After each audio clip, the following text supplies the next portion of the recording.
Here are 3 things you can tell about a man who asks what you bring to the table. Number 1, he views relationships as transactional. Number 2, he has unmet needs. And number 3, he dehumanizes a partner. Without knowing it, you might feel like you're at an interview. This man is saying, I have these holes in my life. Can you fill them? And only if you can, and when you do, will you be valuable to me. He views a person or his partner as an object whose role it is to fulfill the needs that he can't or won't meet for himself. His view of partnership is one of servitude and caretaking. What?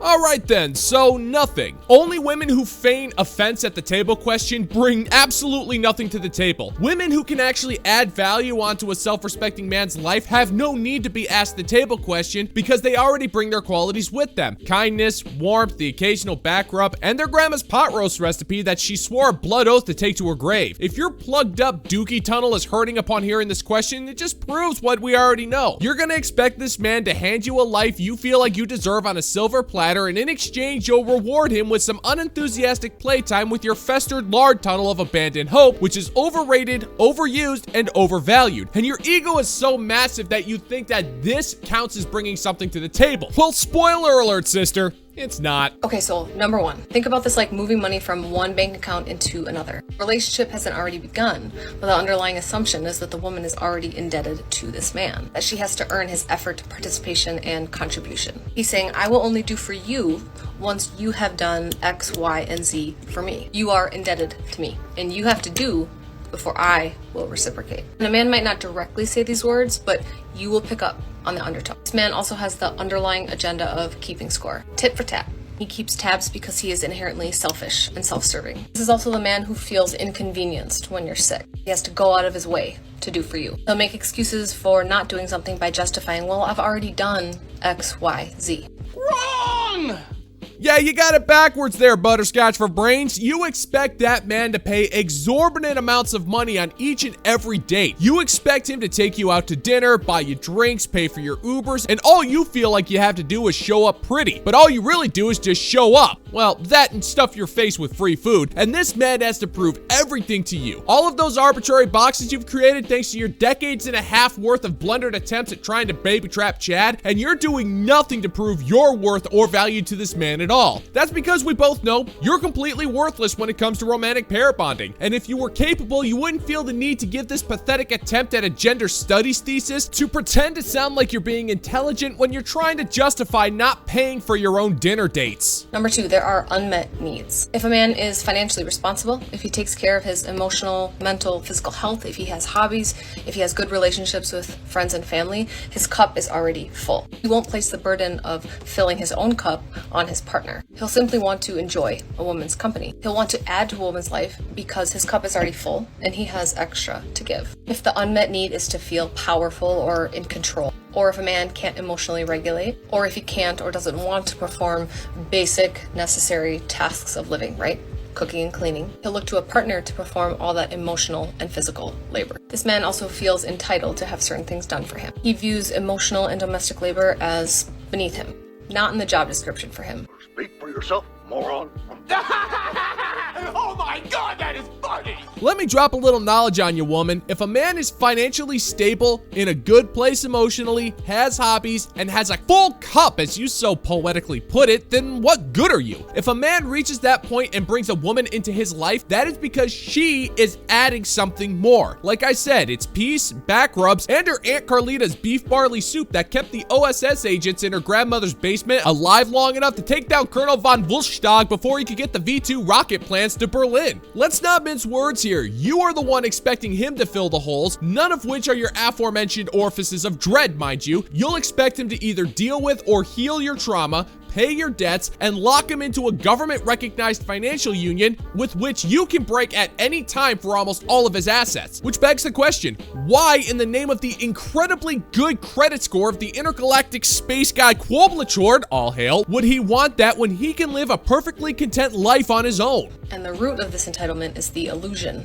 of power and control, and also a biased view of what it's like to contribute to a partnership. This is the man who thinks that because he gets a tangible paycheck or makes more money that he has more power, that he's more valuable, or that his work is more important. He seeks to be served and wants a woman who is obedient and compliant. And there's some overlap between the second and the third points. He views his partner as an object. There's this undertone of fear, the potential punishment that could come from not being obedient. You said you were going to do these things, and when you don't, it's my right, much like a boss, to get on your ass about it, keep you in line. These are the men who ask you to be in your masculine and then criticize you when you're not in your feminine. Bottom line, there's no hope for men that have this mentality. These men will never understand. If you ever get this feeling from a man, don't put up a fight. Literally just get up and leave. Stop, don't come back. All right, sister, let's talk about entitlement. You feel entitled to a man's resources about 3 seconds after he sees your naked, stretched marked body. You see relationships as nothing but a power dynamic, meaning that if you don't have this imaginary power, then all of a sudden the man is demanding obedience. But what you call obedience is something normal people would call trust and respect, which are two things you're incapable of having. But that won't stop you from incessantly nagging this poor man whenever he doesn't do something that you demand, and then using that as ammunition against him whenever you feel a little pouty about not getting your way. All of this could have been avoided if you just learned your Nana McCrudden's apple strudel dish that single-handedly saved Holland from falling into the hands of the red communist Ruskies. But no, you decided that you were too good for any of that. So now there you sit, projecting every single one of your insecurities onto the internet for us to witness and laugh at. All because when it comes to bringing something to the table,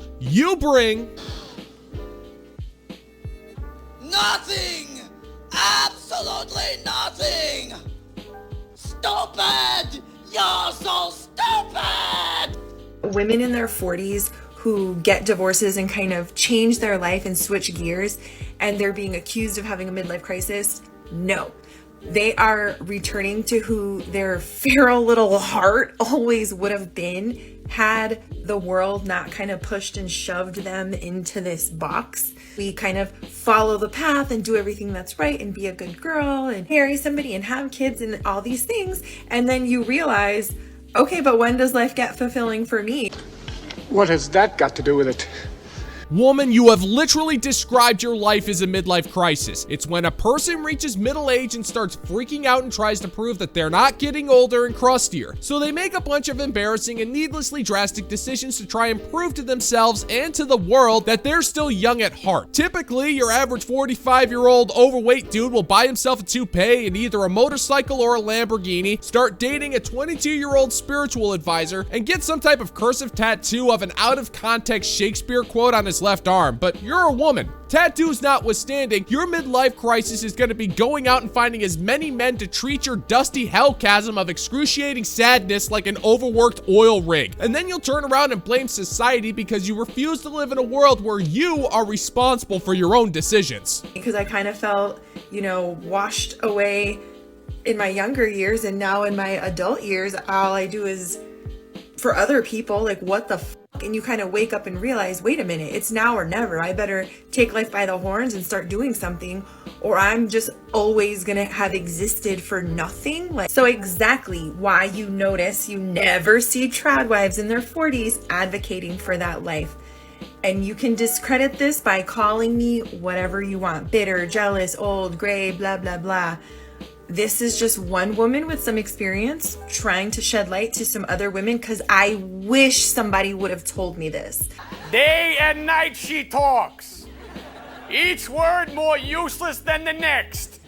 Well, okay, since you're giving me permission to call you whatever I want, I'm gonna start by calling you a stupid, ugly, miserable old hag who's so insignificant you don't even register as a stain on the underwear of existence. You're trying to convince traditional wives that your regret represents all of womankind, and if that's the case, I feel sorry for womankind. But here's the thing, trad wives are typically content with their lives because they're taking care of a family and ensuring that they have the tools they need in order to go out into the world and thrive. Is it perfect? Not at all, but it's worked for society for eons. But just because you botched your entire life doesn't mean that you have the right to poison the lives of other women that you don't even know. But then again, I can't say I'm surprised. You're in the middle of a midlife crisis. It's your life's mission to make as many people as worthless and miserable as you are before you croak.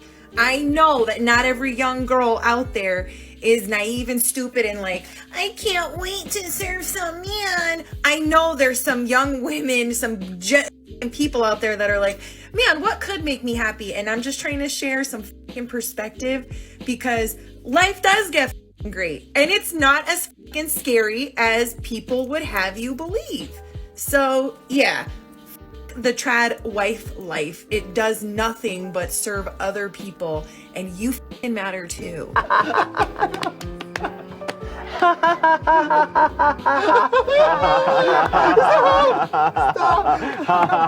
Well, yeah, the traditional wife life does primarily serve other people. It's called a family, you crazy-eyed broad. If you get married and have kids, your life will be forever dedicated to the development and the protection of those children. It is also your duty to provide your husband with peace, warmth, and frequent bedroom playtime. It is significantly bigger than yourself. And if you're gonna refuse to believe that, then I'm foreseeing your future in the bar skank industry is looking rather bright. You're selfishly promoting a life of pointless hedonism to the masses, and for what purpose? Because you want everyone to be as miserable and alone as you, and that's why you're freaking out with the midlife crisis. You had your chance at life, woman. Don't blame the next generation. It's not their fault that You chose poorly. It shocks me how many men out there don't realize how unsatisfied women are intimately with men. Like, you guys are on some other level, and even when we talk to you, you don't listen to us.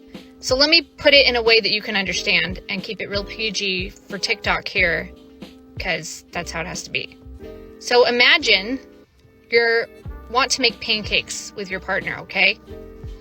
But I'm the woman, and I'm going to be really selfish this time. And I only need 2 fingers to make pancakes. I don't need your spatula. I don't care about all the other utensils or ways that you could be involved in making pancakes. I don't care about any of the things that you need to enjoy the process. I just need your 2 fingers to make pancakes. You did. Okay, that's just gross.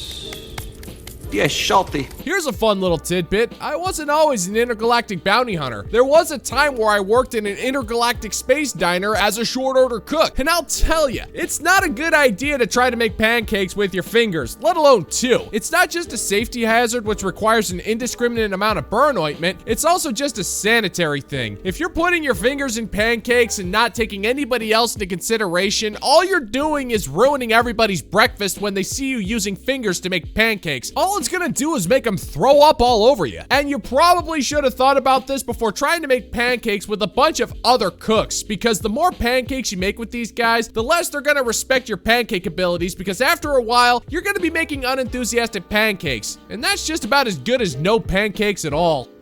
So I use your 2 fingers. You don't really get any enjoyment out of that, but I don't care. You even tell me, hey, I got a spatula here. Would you like to use that? And I say, no, shh. I just want your 2 fingers. So we make pancakes with just fingers. And then we eat the pancakes, or the girl eats the pancakes. She's fully satisfied. She looks at her partner and says, hey, did you enjoy that? Did you like making pancakes? And the guy is laying there confused. And he said, no, I've been telling you that there's other things you could use to make pancakes, and you just don't care. You don't care about me. And I say, what are you talking about? I've watched people making pancakes a lot. I watch them on corn channels. I know how to make pancakes. I know how you like it. That was fun. You enjoyed it.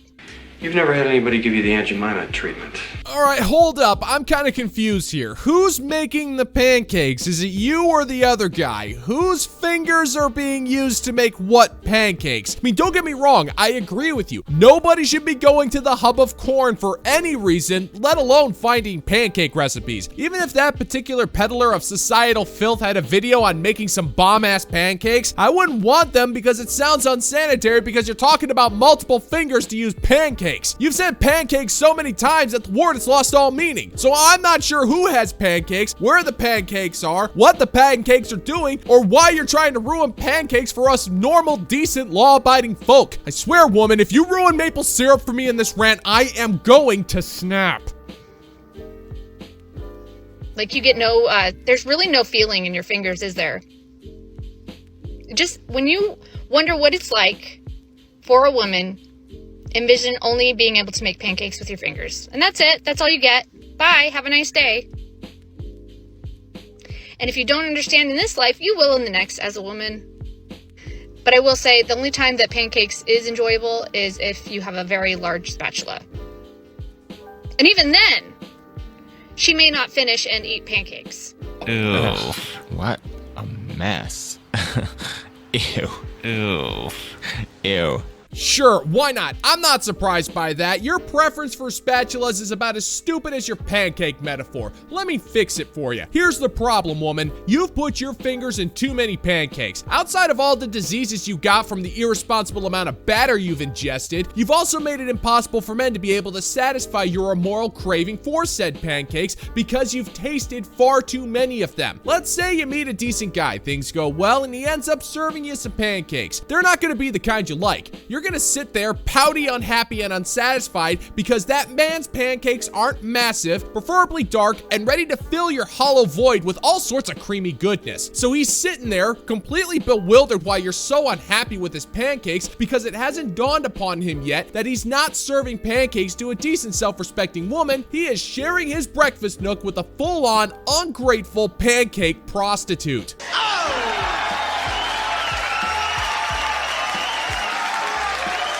And that's gonna do it for today's video, gentlemen and gents. And as always, if you're new here and you find that my particular brand of humor is bringing you to the brink of laughter, then why don't you scroll on down, click that like and subscribe button, and ring the notification bell, leave a comment or two, and let's give the good old-fashioned middle finger to the YouTube algorithm. As far as I'm concerned, you guys have made me the luckiest intergalactic bounty hunter in the known universe. Thank you so much for checking out the new video, and until next time, peace out, homies.